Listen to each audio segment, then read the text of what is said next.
Although our goal is to help inspire others to address their pain through storytelling, the Cloaked Tatters podcast is not a substitute for formal assessment, diagnosis, or treatment. Our content is for informational purposes only and is not considered medical advice. If you need emergency care, please call 911 or the Colorado Crisis Line at 1-844-493-8255 or text TALK to 38255. Call 988 to reach the National Suicide and Crisis Lifeline. Please be safe. You are loved. The Cloaked Tatters is likely not safe for work and will feature content for adult ears which may not be suitable for people under the age of 18. References to sex, sexual violence, crimes, addiction, and personal stories of trauma will be discussed and may be upsetting or scary. Use your best judgment when making the choice to listen, and please, take care of yourself. Hello, beautiful people. I am Candy. And I am Sandy. We're here to talk about all things trauma. Yes, we are. So, you're probably wondering who we are.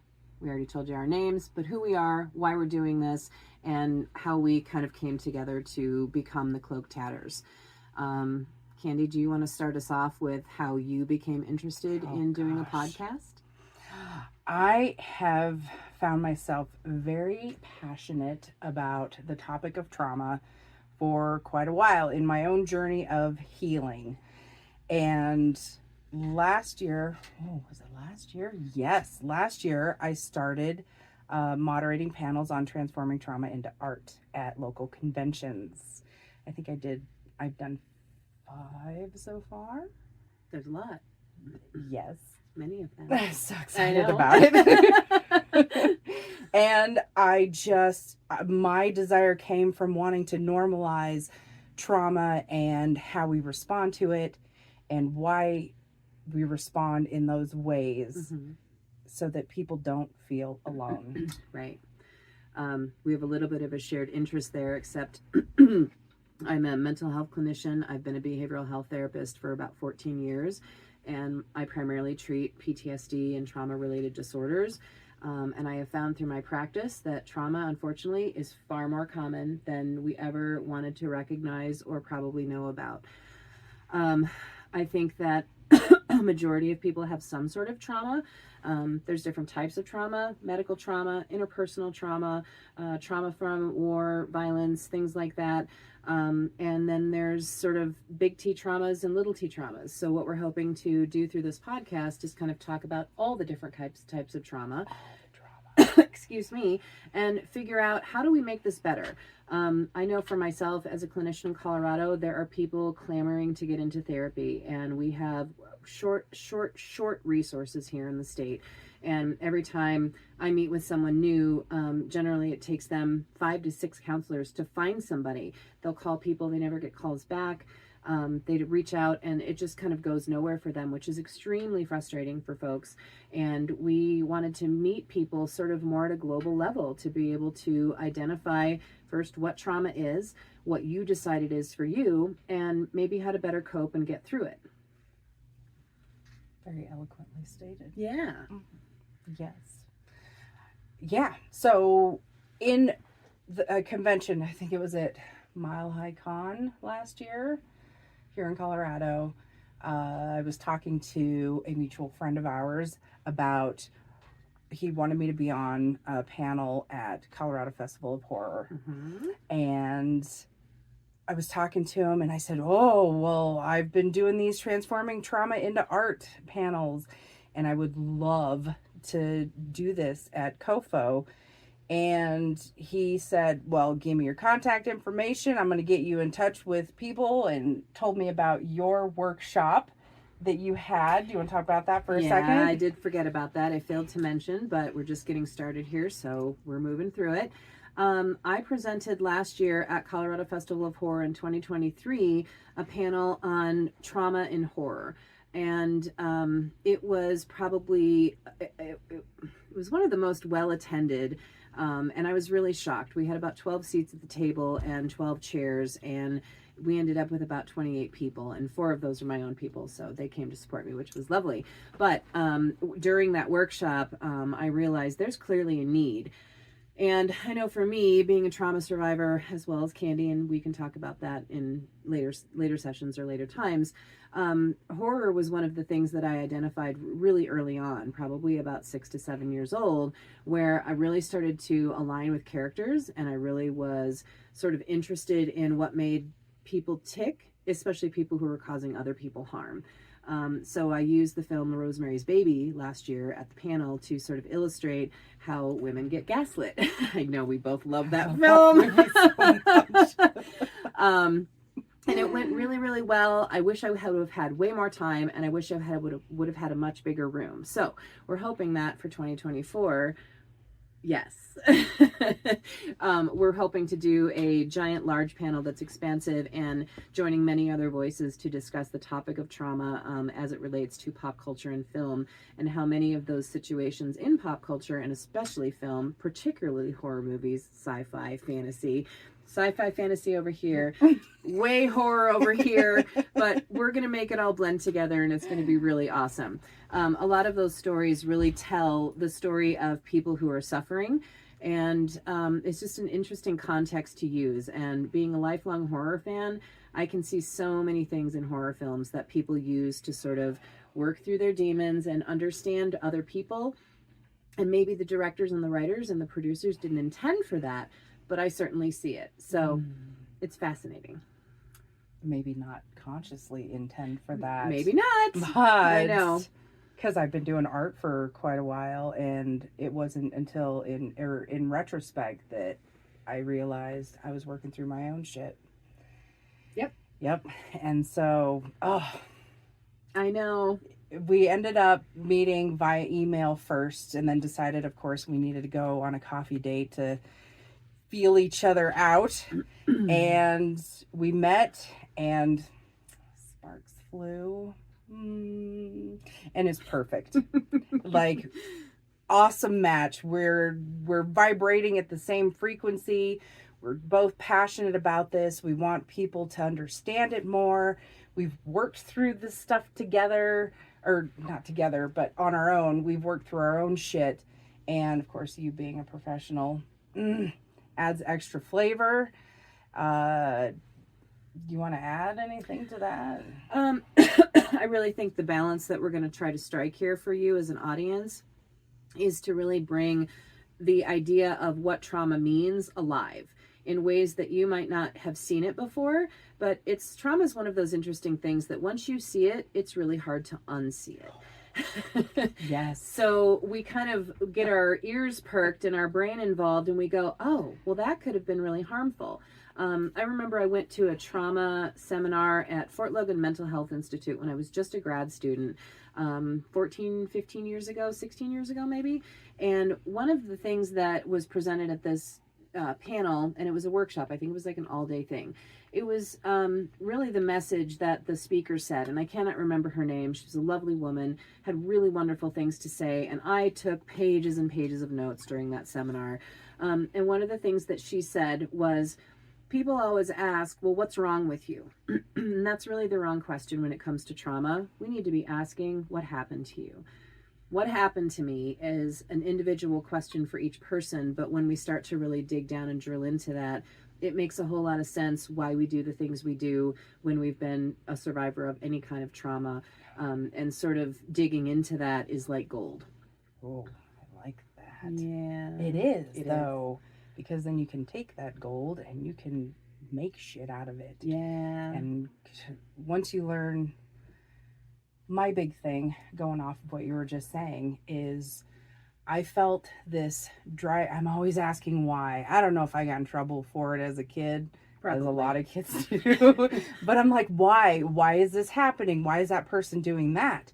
And I'm always asking why. And the most important questions I needed to ask were, why do I have 4 failed marriages? How come I'm finding myself in this rut? In addition to the addiction issues that I've had, and we'll talk about that later also, is gaining a better understanding of, okay, this happened, which changed the wiring in my brain, which resulted in this.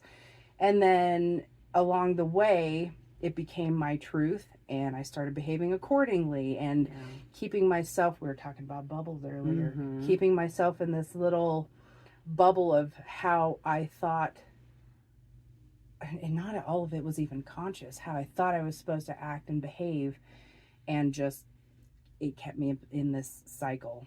So I'm so excited about talking about everything, all the things. Yeah. We're both really excited to just have a platform. I don't think that I ever set out personally to like, I'm going to have a podcast, because everybody has a podcast these days. Like there's if you want a podcast on walking your dog in the park in a tutu on a Sunday, there's probably a podcast specifically for that.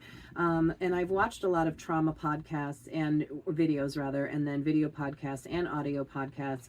And I sometimes, I just feel a little left. Like there's not a way to tell people who maybe haven't experienced trauma. I don't know. It's hard for people to identify. Like when you describe that you're a trauma survivor, I think people automatically, for a long time, and I know for me as a clinician, for a long time, people really thought that trauma and PTSD was just for veterans. Right. It's not. It's not. And it doesn't necessarily mean that every little trauma is going to give you a diagnosis of PTSD, but it is going to affect, because although we are not our behavior, we very much are our experiences. So that's something that I think people sometimes in the course of trying to understand trauma, it's hard to illustrate it if you haven't been there, done that with some sort of issue. But I think the more we can describe it and relate it to messages that we receive in social media, social constructs of the world that is around us, different films, they can really illustrate points about here's what trauma looked like for this character. And then we find ourselves sometimes in those characters. So really drawing in the movies and the films, literature and pop culture in a general way, I think really helps people to like, oh, I get it now. Yes. It's finding these languages that already exist and translating them into another language that will reach a different audience to help broaden the understanding of why and how. And yeah. So I think that we're really excited to have this journey with you, and we're really pleased, if you're watching, that you're hanging out with us. We would love to see more of you, and we love your comments too. We would love to hear from people, and if you have specific questions about things, we're thinking about doing an episode of podcasting that perhaps maybe does like a Q&A, maybe like a live session somewhere. We're located in Denver, but we're not opposed to being invited anywhere. Oh, definitely not. Adventure? Yes, please. Yeah, for sure. Yeah. Where should we springboard from that? I think we've kind of told a little bit about some of our intro and what brought us here. Well, I mean, there are so many different directions that we can go. And what really struck me that you said was bringing in pop culture and looking at, and this is what brought us together, looking at movies. She said Rosemary's Baby, and I'm like, oh, yay! It's a comfort film for me. Same. It is a horror film, and I use the quotations because for me, like that wouldn't be considered horrific for me. I'm like, this is like, I will fall asleep if I am struggling emotionally, mentally, and I need to just get horizontal for a minute and chill. I will throw on the movie and I can fall asleep to it like a baby. Yep. You know? Same. And I'm like, this is really fucked up. Yes. And I'm like, why is that? And I've thought about that. But going back to talking about pop culture, movies, books, I don't know, what else would there be? Well, there's all sorts of stuff. Yeah.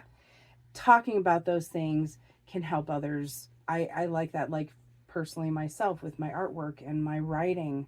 My whole thing has been to write this allegory. I got the word right on the first try. You did. An allegory for my life. And it's fantasy. It's like sci-fi fantasy and it's dystopian. And I'm like, how do I make what happened to me and turn it into a piece of literature that even if somebody doesn't think they identify as being, what am I trying to say, being a victim of or having had experienced the exact same thing, having experienced something similar, and the ensuing feelings and actions that result from that, leading my main character on, and how it correlates to real life. Did that make sense? It does. It does. It very much makes sense. Yeah. I think that, we could probably ask anybody, and I'll switch into the horror gear because that's sort of my jam. Well, let's be honest, it's definitely my jam. If you saw the office that we're in right now trying to film this, there's bats and skulls and blood and vampire. I mean, it's a whole thing. I sort of live in the shadow, but I am a very positive person and an optimistic person. However, I too, like Candy, am very comforted by dark things. I have loved haunted houses since I was a kid. I have loved horror movies. I begged my mom when I was 7 years old, please let me watch The Exorcist when it was televised. And she was like, what the fuck is wrong with this child? And I remember she had her hands over and I was like, no, I want to see what's going on. Right. And I didn't have nightmares, although I was absolutely titillated by the fact that I was fearful of it, but it appealed to me so much. And there's a neurochemistry about watching horror films, and we'll probably talk about all of these things more in depth later for sure. But the neurochemistry that I was experiencing was sort of this like identification with a girl who was being bullied by a demon, essentially. And thought that was really interesting play to sort of see my bullying as a lifelong kid who was like really had trouble fitting in and had friends, but didn't get boyfriends, I had breasts early. I was kind of chubby. I have naturally curly hair. My mom cut it in such a way that I kind of looked like Kid and Play, but like Q-Tip. And it was not an easy time to look a certain way and not be that typical little blonde beauty that many of my peers were. And so when I saw Linda Blair's character sort of suffering through these things and being possessed by this, there were times that I was like, why can't I just lash out at these kids and these other kids who were bullying me and being terrible to me? What did I do wrong? And it never encouraged me to have horrible self-esteem. I've always been pretty strong and confident, but I did identify with this idea that this girl is being exposed to things that is changing her behavior, and whether she's possessed or not didn't really matter to me. I just saw myself in her to some degree, and now it's a comfort film. It's one of my favorite top 10 films of all time. Love that movie. Yeah, I know. It's so good. So I'm listening to you talking about how you identified early on. I think I love me some horror. Love me some horror. And it comes from analyzing my own thoughts about it. It comes more from, well, things could always be worse. This could be happening to you. Sure. And when I was little, experiencing the things that I did at home, I went to escapism. And that's where I was just thinking about this. That's where She-Ra, the Wonder Woman, the another one, the Incredible Hulk. Yes. Oh, God, I love the Hulk. Right. Oh, my God, I love the Hulk. It's like, I could identify, it's like, okay, these guys are going through a really tough moment right now, and things look helpless, and what are we going to do? And no matter what, I don't want to say the good guys always won. I mean, they did. But I don't like thinking that way because I love mega tragedy. Yeah, but for sure. There was always a way out. There was always a way to figure out how to get out of the predicament that they were in. And that's what I like. I'm like, drop me in the middle of shit and it'll be an adventure, but we'll figure out. And there was always that hope. There's that hope of the freaking pot of gold at the end of the rainbow, whatever you want to call it. That is what I held on to, because I honestly, I don't know if I would have been allowed to watch horror. I didn't want to like step beyond what I thought my rules would be. You know what I mean? Fair. And so, but literature, like my first Stephen King book was It. And I devoured that so thing. So heavy for a kid, but it's so good. It's just so so amazing to It is. connect with a childhood experience Yep. of things are happening to a group of kids that Yep. is way beyond their control. Yes. And they look at this monster, whether it's real or they invented it, in as this sort of projection of like worst case fears, worst case scenario. Yep. And so I think that a lot of us maybe identified, I mean, Stephen King is just a master anyway. I mean, the man can write. Yes. And my journey was similar to Candy's. I mean, I asked for my 8th Christmas, an unabridged Edgar Allan Poe, and was reading all these awful, horrific, dark stories. And my parents were like, what is she doing in there? And I'm like the quintessential only child in the 70s. Entertaining myself, you know. Yep. Parents were off doing their own thing, and not that they neglected me in any way, but there was this idea that you still didn't like play with your kids, you know, like we do now. Like we try to engage with our children, right? Like, go play in the street. Yeah. Was the mentality. Yeah. I mean, you left at 9 in the morning in the summer and you didn't come back until the street lights came on. Right. Like that was the thing. And you were gone all the day. And, you know, people are shitting about like, well, why were you drinking out of hoses? Because that's what they gave us. They told us, like, you're on your own, just be back at, you know, we didn't back have, at 10. We didn't have our handy little water bottles. Yeah, no, we did not have that. It was just any neighbor's hose. Any neighbor's hose. We could really go someplace with that, but we won't, because that's not what this intro session's about. That's for another episode. It is. And we are accepting of all hoes, so just don't be afraid about that. We're not here to judge. No. Where was I? What was the story? We were talking about reading. Stephen King and how we dealt with our lives at the time. Right. So I, like Candy, had my face in books, and it was just books, because when you go to school, you're not really accepted. You're not part of the in crowd, which that still existed back then, 70s, 80s. I mean, it always has, it always will. But I really was like, books are my thing. Books are my jam. And I was a big writer. I wrote a lot of poetry. I wrote a lot of stories. And that was just sort of my whole world. So it was pretty much music, reading, and film. Yes. So, and I would watch things that my parents were like, what are you watching? Oh, and then they let me watch it anyway. And I remember my dad saying something to the effect of like, well, she doesn't seem like she's emotionally scarred. And then he would like, you know, make a face and jerk around like there was something wrong with him and make a joke out of it. And I was like, oh, okay. But those are the things that were just kind of made my heart feel like I belonged somewhere. Yes. It was something what you were just saying about, identifying in film. Star Trek was a big one for me. Probably the biggest. Wow. And talk about escapism. Like, hey, can you come down in your starship and take me away from all of this, please? Yeah. And I'll go explore adventure. There's that other adventure. I'm all about the adventure, whether it's up here or actually going out.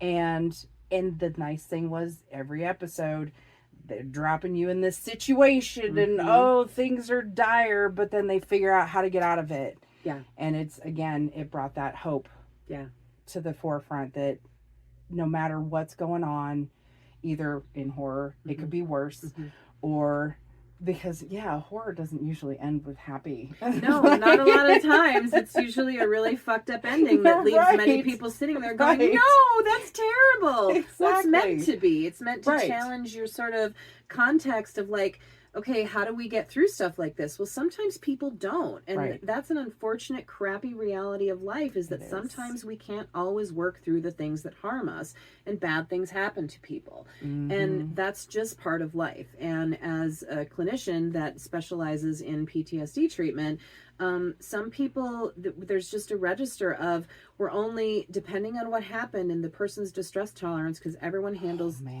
even if you have two people in the same situation, they may very well handle it very differently, because their distress tolerance is very different from the person that is also going through it. So some people, I don't want to ever be the naysayer that says you can't heal from trauma fully. But I don't really know what that looks like even for me at the age that I'm at, and dealing with stuff for 4 decades, and going, am I truly really healed? I love that you brought that up. Does that ever really happen? Right. Because we don't ever forget about the things that have happened to us. But what we do is we find a way to live with it. It's a little bit like grief. Like, we don't ever replace the person that's left us, but we grow our lives around that loss. Around the absence Yeah. of. Yeah. Yes, yes. Oh, I love how you put that. It's, and I totally just spaced what I was going to say. That's okay. Brain blips are going to happen. No, definitely. You'll know that when you meet more of us. Brain blips are a thing. Oh, what you were saying about, you know, I don't know if I'm ever going to get over this or deal with this effectively. Like wondering, have I actually really dealt with my trauma? Because like right now in my life, I feel fucking great. Yeah. Yeah. Everything is going wonderful. We're doing a freaking podcast talking about the number one thing that is the most important to me. And I used to be my attitude was rub some dirt on it and walk it off. Yeah. Yep. And so I feel like I've done a 180, and I often question myself, and it's like, because it's so easy to dissociate from that trauma and be like, oh, I'm fine. Right. Mm-hmm. And so I often have to take a step back and ask myself, have you really dealt with this being a part of your life? That's it. It's not, you don't get over it. Yeah. You can work on it, work through it, but it will always be a part of life. Right. And going back to what you were saying about distress tolerance, learning how to develop skills to handle those moments that do come up. Going into like PTSD, you know, there's colors for me, there's smells, there's the sound of a Honda motorcycle, and my stomach goes, and I have to be like, hey, it's okay. Yeah. It's okay. Yeah. And then I step back and I'm like, oh, it really is okay. Yeah. Like I'm all right. Right. So I love that you said that. Because I've worked so hard, and people that know me personally have been able to watch this. I feel like I'm a completely different person. Yeah. In the past 2 years than I used to be. Right. And I just, going back to why we're doing this, I want to be like, this is all the stuff that I did, and this is what I have to offer you as far as what worked for me. Maybe something will work for you. Yeah. Yeah. The thing that I always find interesting about trauma is that I'm a big Jung fan. Carl Jung was an amazing thinker, an amazing writer, and probably not so great as a clinician, because some of the things that they did, him and Freud and many others, really unethical stuff went down in the early leanings of psychology and psychiatry and psychotherapy.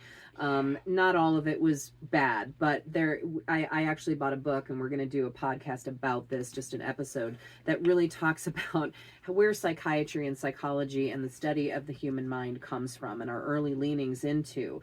And I purchased a book from a local used bookstore about a year ago. And it's basically case studies from like the 1910s, 1920s.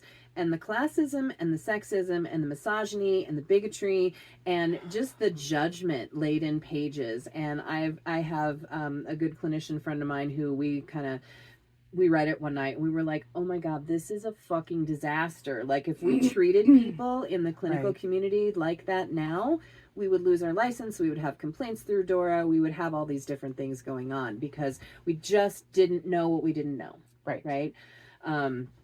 There was something else that I had that I was going to springboard off of that.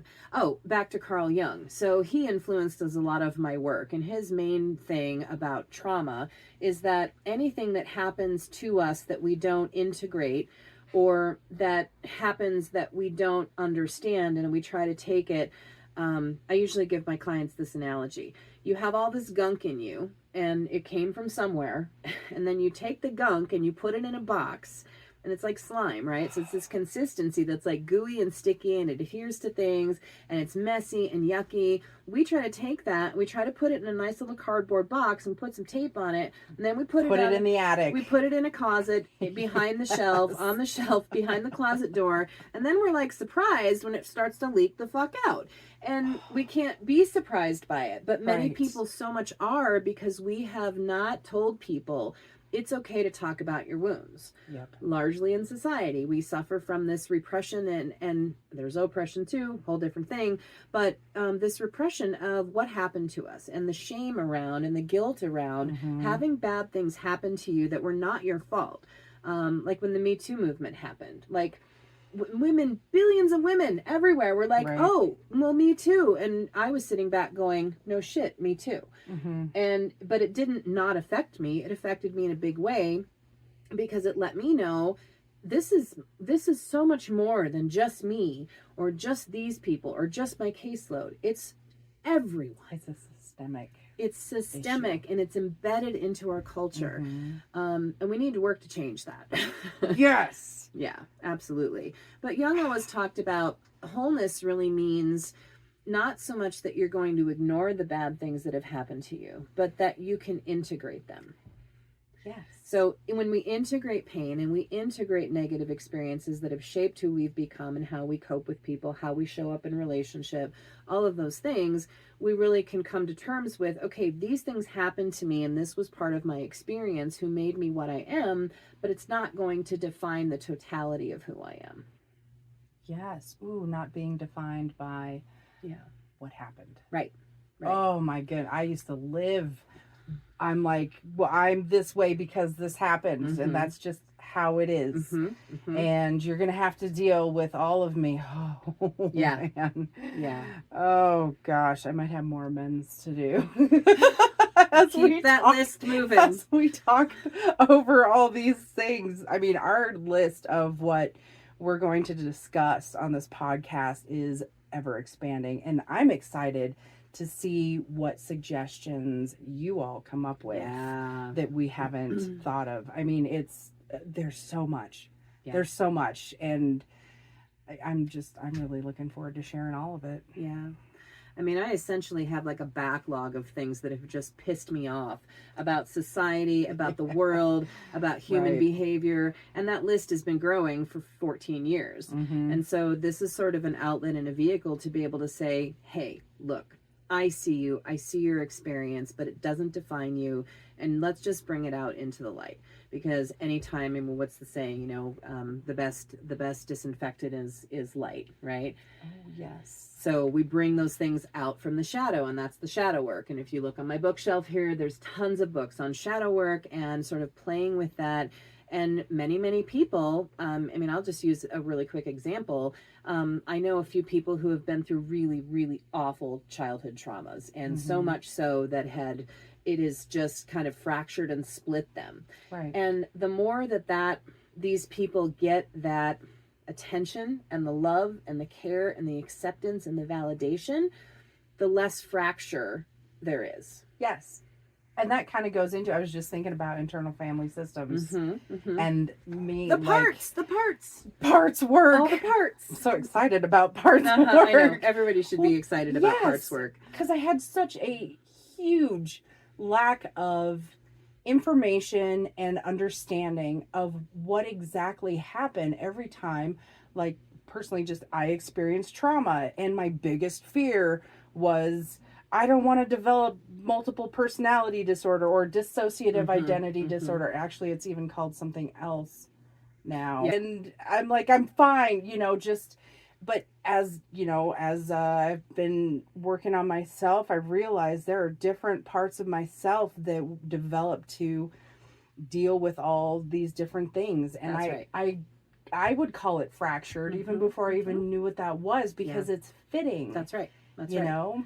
And I love how you're talking about community and more understanding and being loved and accepted, how that helps these different parts start to kind of flow into each other and not be so independent and butting heads. Right. Well, and some of the parts for people who are really extremely traumatized and had to split off in order to survive a situation or to survive a relationship that was horribly abusive, those parts are meaningful, and they show up for a reason, because they protect us. And a lot of that happens in the brain chemistry, where if bad things happen, the brain sort of shuts down and goes into hibernation mode, and Right. now it's like operating in safe mode. Yep. Right? And your brain is like Yeah. beep, beep, boop, and it's going through the motions, but it's not all together there. And so Right. when you have something like DID, it's there for a reason, but it doesn't need to stay, because once you feel more safe and protected, it integrates and gets better, and people feel like they can, especially if they don't feel like all of their parts have previously been accepted. Oh yeah. Now we're changing into a landscape, hopefully, when healing happens, that we're with people who can accept all of those parts. Right. And that just equals more integration and more healing and more health. To go off what you're just saying is, and the thing is, not just only acceptance from external sources, but within. Internal, yes. Yeah. Mm-hmm. Realizing, not, I would say for myself, lying to myself about what's actually going on. I'm like, no, I'm just a bitch sometimes. Well, no, maybe that's the protective part of me that's trying to look out for candy. Yeah. Yeah. Yeah. Bitch comes out to say, no, I don't think so. Boundaries are being crossed. That's right. That's right. Yeah. And yeah. I think that everyone who is a human has probably had an experience where, I use the example all the time when I work with clients about, have you ever driven to work and you go the same way all the time? You pass the same stores, you get stuck at the same lights, you're sitting there with your coffee, and you get to work, and then you're going about your day, and you kind of go, wait a minute, how did I get here? Yeah, and that's a sort of an example of everyday a dissociation where your brain just sort of checks the parts of it checks out and it's like, I am on standby, and then you're driving the car and then you're like, I can't remember, and then you start to think like, oh, I've driven this so many times, it's like the same damn thing. It's like Groundhog Day over and over. And so there's a part of you driving, and then there's a part of you that's just off, La La Land, playing a movie in your head. And so sometimes when people have asked me like about how it is to feel like dissociation, because many people with post-traumatic stress disorder or a trauma-related disorder that doesn't have a PTSD label explain that to me. Like, I sort of feel like I'm flying on automatic and I'm not getting all the input. Right. Well, why is that happening? And we can correct that. We can correct that by bringing all that stuff up to the surface, because then you know how to integrate it. Your brain goes, oh, I know what to do with that. And then your heart heals too. Yes. Oh, God. Oh, so much stuff.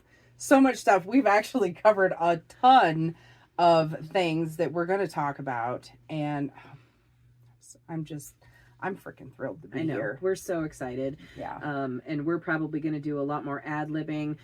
Part of our whole shtick is we just want to show up as ourselves. And we don't want to put airs on, and we don't want to be people who we aren't. And we're just going to be real here. And you're going to hear some language, and you're probably going to hear some things that maybe ruffle your feathers or get you thinking about some things. Please don't stop watching or participating in and I'm not saying you have to be here. If we say something and you're like, I'm out, that's totally your prerogative. Right. But I would ask you to sort of sit with things and sit in the discomfort, because some of the things that we're going to talk about are very uncomfortable, because trauma is uncomfortable.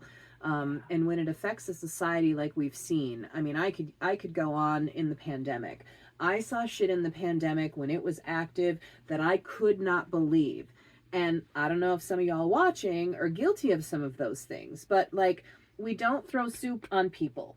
Oh, right. When our order gets wrong, that is not how we handle things. It's a symptom. It's a symptom. Yeah. It's a symptom. And I left my office in March 2020 when I had an office that wasn't at my house. And I said, okay, maybe I'm going to bring a few things with me. Like, maybe we'll be out for 4, 6, 8 weeks. Right. Turns out I never went back, and the only time I did was to pack all my shit and come home, which was great for me. But there was this idea that I knew something bad was going to come with this, and I knew people were not going to handle this well.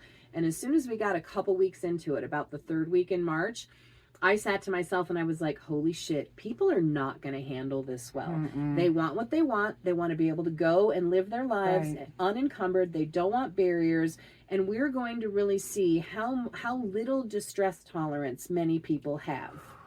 So much. And seeing people behave the way they were behaving and being rude and being angry and throwing things and the violence, we can't live like that. I don't want to live in a world like that. I started my career in the prison system. Working with people who were behind bars initially, and then they would be released on probation and parole to us.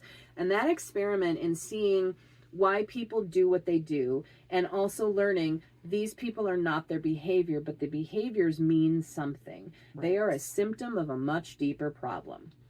Yeah, exactly. Yeah. Going back to why. Yeah. Why is this happening? Yeah. Why are you responding in this way? Yeah. And there's an answer for it. Yes. There's always an answer for it. Yes. Sometimes we're just not aware of what that answer is. Right. So you were saying something earlier that I always I laugh at a little bit. This is just how I am. Oh, right. Mm-hmm. Right. When you're bitchy or you're, acting out in some way, and having that sort of inner police person to be able to check yourself on that shit is such a valuable skill. And I would highly recommend everybody get that skill. Invaluable. Because we all have moments where we act the fuck out. And we are going to do that. We're absolutely going to act out in certain situations. And I think it's really up to us individually to kind of check ourselves rather than have other people from the outside say, hey, what's going on with you right now? Most of the time when you're doing something that is not positive and people are questioning your behavior, their immediate response is either anger or frustration. Why are you doing this? Right. Why are you acting like this? Okay, but we're not digging into what's underneath it, because something is driving that disgruntledness. When people are going to a restaurant in the pandemic and getting takeout and they say their soup is too hot and then they throw it on a clerk, like, that's not normal behavior. That's not normal behavior. And I want to get away from the normal. I prefer normative, because there's a spectrum of things, right? Yes. It's not black or white. Right. And if I ever reasonable. Yes. Yeah. Reasonable behavior. What's a reasonable and expected behavior of somebody who's frustrated with their meal? Well, you go up to the clerk and you say, this is really hot, it's burning my mouth, rather than punching that person in the face or throwing their soup on them. Replace the soup, or wait till it gets cool and just accept it. But that whole idea of like radical acceptance, I don't like it. I wish it was another way. And I'm kind of paraphrasing in my own meaning here. But like the idea of radical acceptance, sometimes things are going to be shitty and you just have to go with it. Shit happens. And you can't get bent about all the things. Yep. My dad died in 2015, and that was like the hugest blow. And we'll talk about a grief and loss episode where we sort of go through that for ourselves to share with you guys. But the idea that he used to say all the time, I'm almost hit that emotion piece from like, I'm gonna sob, but I have a little napkin here, so it's okay if that happens, I guess. But he used to say, don't sweat the small stuff. And most honestly, everything is small stuff. There's very little that happens in human life where we're like, that's going to absolutely take me out and I can't cope with it. Right. But I think people decide up front, because any amount of discomfort pushes them into that place that I can't handle this. Whether it's a hot soup or your order being wrong or missing whatever from, something. I feel like, as you were talking about, especially let's go into the soup scenario, I feel like that part of the issue can be a lack of compassion. Yes. Not thinking about what the other side, other person, situation, what else is going on here, looking at all the moving parts of any given scenario and then evaluating. We just have become very reactive. Yes. Yeah. The idea of people not having control of their situation. Lack of control. Cheers, right? Nobody loves that. But do we have to be in control of all the things all the time? No. In fact, life is so much easier when you don't try to control everything. Just let go. Especially when it comes to controlling other people. Oh, yes.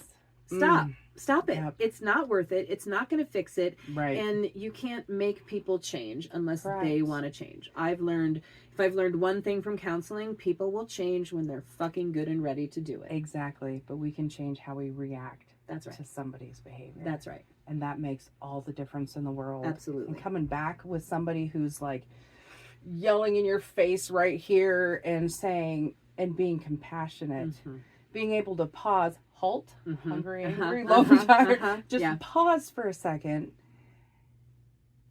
Take in realizing this has helped me tons when somebody's like just like, okay, they are obviously dealing with something. Sure. I have no idea what's going on in that person's life. Right. And pausing enough to remember that, to respond accordingly. I'm not perfect. I will still get my feathers ruffled. Sure. But it sure does. Oh, it makes going through life, everyday life, a whole lot easier. Just be like, that's not my thing. I know. I know. I don't need to worry about that right now. I love the phrase, the not my circus, not my monkeys. I was just thinking about that. Yeah. Yes, that's exactly it. And for a long time, you remember the Barrel of Monkeys game? I love that game. Yeah, I know. I used to have one. I think I got rid of it when my kid grew out of it because he was like, "Fuck these monkeys." So I was like, "Fine." And I'm sure we were missing several of them, but that image often came to me. Not my circus, not my monkeys. Yep. And I would think of that every time, and I'm like, "Oh, all the monkeys on the chain here. That has nothing to do with me. Right. I may be sort of a bystander and witnessing the monkeys throwing bananas and throwing turds at each other. Right. But I'm going to remove myself from the situation because that's not my business to shift or change." Have fun with that. I'm going to be over there. I know. Yeah. Yeah. So, well, we've hit about our 45-minute mark. Yes. So I think that was sort of our goal today. I think we've done really well. I mean, I'm hoping that we don't need to edit a whole lot. Yeah, me too. Me too. Because that's the part of this that's going to suck. Is the production and all of these. So we're doing our best. We really hope you stay with us. I would encourage you to say challenging instead of that it's going to suck. It's not going to suck, but it's a learning curve is what it is. Yeah. I did want to mention that we've got our Instagram and we've got a Facebook page. We've got our website, thecloaktatters.com. What else do we have? YouTube. We have Threads. We have YouTube. And we're still, this is a work in progress. We're like, we just need to do it and we'll figure it out as we go. So not everything is like up and running yet, but we're working on a Patreon site and a Ko-fi site. And I feel like I'm forgetting something. I don't think so. Well, we will have... We'll figure it out. We'll figure it out together. We'll get there. But Discord. Working on. Oh yeah. You did forget something. Okay, because I blocked it out of my mind and I just gave it to you. Because like no. Right. I'm working on setting up a community through Discord where not going to guarantee that we're always going to be able to respond immediately, but where people from the community that we're creating here can talk to each other, talk about certain things. I want to have channels on there where we can talk about really heavy shit and maybe even share artwork. I would love that. Yeah. Well, I think eventually if we're putting together like viewership packages and memberships and things like that, that's going to include some of Candy's art because she's fucking fantastic. So and she's just generally a magical unicorn. So expect to see some goodies, especially if you become members. But we really do hope that you'll hang in there with us and sort of go with the flow of us just being real and showing up, because we don't know any other way to be at this point in our lives. Anything else I feel like is a waste of time. For sure. For sure. Okay.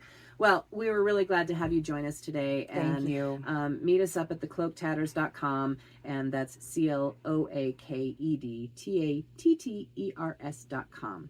And Candy designed our lovely logo, and we're both in love with it. So, but we love to hear your feedback, and we'd love to see you again soon. So hopefully when we get this first one posted, we will see you guys for repeat business. So thank you for being here. Peace out. Take good care. Bye.